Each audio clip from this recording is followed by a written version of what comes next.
ನಮಸ್ಕಾರ ಆತ್ಮೀಯ ಕನ್ನಡದ ಬಂಧುಗಳೇ, ಕಳೆದ 4-5 ದಿನಗಳಿಂದ ತಮಿಳುನಾಡಲ್ಲಿ ನಡೆದಂಥ ಒಂದು ಘಟನೆಗೆ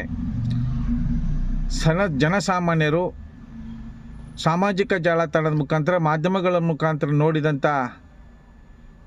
ನೊಂದ ಜೀವಗಳು ತುಂಬ ಆಕ್ರೋಶವನ್ನು ಹೊರಹಾಕುವ ವಿಷಯ ದೊಡ್ಡ ಮಟ್ಟದಲ್ಲಿ ರಾಜ್ಯಾದ್ಯಂತ ಸಂಚಲನವನ್ನು ಮೂಡಿಸ್ತಾ ಇದೆ. ವಿಷಯ ಏನಪ್ಪ ಅಂದರೆ, 10 ವರ್ಷದ ಹೆಣ್ಣು ಮಗಳನ್ನು ಅತ್ಯಾಚಾರ ಮಾಡಿರ್ತಕ್ಕಂಥ ಒಂದು ಘಟನೆಗೆ ಪೊಲೀಸ್ ಇಲಾಖೆಯವರು ಪತ್ರಿಕಾಗೋಷ್ಠಿ ಕರೆಯುವಂಥ ಸಂದರ್ಭದಲ್ಲಿ ಮಾಧ್ಯಮಗಳ ಮುಂದೆ ಇನ್ನೂ ಶುರು ಮಾಡಿರಲಿಲ್ಲ ಅಂತ ಕಾಣಿಸುತ್ತೆ ಪತ್ರಿಕಾಗೋಷ್ಠಿನ. ಆ ಸಂದರ್ಭದಲ್ಲಿ IAS ಅಧಿಕಾರಿಗಳಾಗಿ IPS ಅಧಿಕಾರಿಗಳಾಗಿ ಈ ರೀತಿ ಮಾಡ್ಕೊಂಡು ಅಲ್ಕಿಸ್ಕೊಂಡು ಇಡೀ ಪೊಲೀಸ್ ಡಿಪಾರ್ಟ್ಮೆಂಟ್ಗೆ ಕಳಂಕ ತರುವಂಥ ಏಸ್ಗೆ ಕೆಲಸ ಮಾಡಿದ್ರಲ್ಲ ಅಯೋಗ್ಯರು.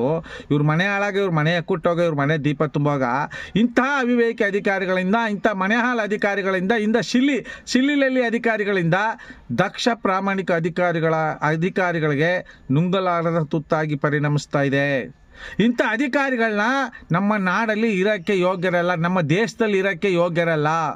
ಇಂಥ ಅಧಿಕಾರಿಗಳ ನೇಣಿಗೇರಿಸಬೇಕು, ಗಲ್ಲು ಶಿಕ್ಷೆ ವಿಧಿಸಬೇಕು, ಜೀವಾವಧಿ ಶಿಕ್ಷೆ ವಿಧಿಸಬೇಕು. ಇಲ್ಲ ಅಂದರೆ ಎಷ್ಟೋ ಇಂಥ ಕೆಳಮಟ್ಟದ ಅಧಿಕಾರಿಗಳು ಈ ರೀತಿ ಮಾಡೋದ್ರಿಂದ ದಕ್ಷ ಪ್ರಾಮಾಣಿಕ ಅಧಿಕಾರಿಗಳಿಗೆ, ನಮ್ಮಂಥ ಪ್ರಾಮಾಣಿಕ ಹೋರಾಟಗಾರರಿಗೆ ಇರುಸು ಮುರುಸು ಆಗುತ್ತೆ. ಈ ರೀತಿ ಅಲ್ಲಿ ಕಿಸ್ಕೊಂಡು ಈ ರೀತಿ ಹಿಂಗೆ ಆಡ್ಕೊಂಡು ಆ ಮಟ್ಕ ನಿಮ್ಮ ಜನ್ಮಕ್ಕೆ ನಿಮ್ಮಂಥ ಅವಿವೇಕ ಅಧಿಕಾರಿಗಳಿಂದ ಪ್ರಾಮಾಣಿಕ ಅಧಿಕಾರಿಗಳಿಗೆ ನಿಜವಾಗ್ಲೂ ನೋವಾಗುತ್ತೆ, ನುಂಗಲಾರದ ತುತ್ತಾಗಿ ಪರಿಣಮಿಸ್ತಾ ಇದೆ. ಆದ್ದರಿಂದ ಮಾನ್ಯ ನ್ಯಾಯಾಲಯಗಳು ಸಂಬಂಧಪಟ್ಟಂಥ ಇಲಾಖೆ, ಈಗ ನೋಡಿ ತಮಿಳುನಾಡಲ್ಲಿ ಅವ್ರು 3 ಜನನೂ ನಮ್ಮ ವಿಜಯ್ ಅವರು ಕೆಲಸದಿಂದ ತೆಗೆದಾಕವ್ರೆ. ಆದರೆ ಈ ಒಂದು ಧೈರ್ಯ ದಮ್ಮು ತಾಕತ್ತು ನಮ್ಮ ನಾಡಿನ ಯಾರ್ಯಾರು ನಾಯಕರಿಗೆ, ಯಾವ ದೊಡ್ಡ ನಾಯಕರಿಗಿದೆ ಹೇಳಿ ನೋಡೋಣ. ಇದೊಂಥರ ಇನಾಯ ಸ್ಥಿತಿ ಇದು.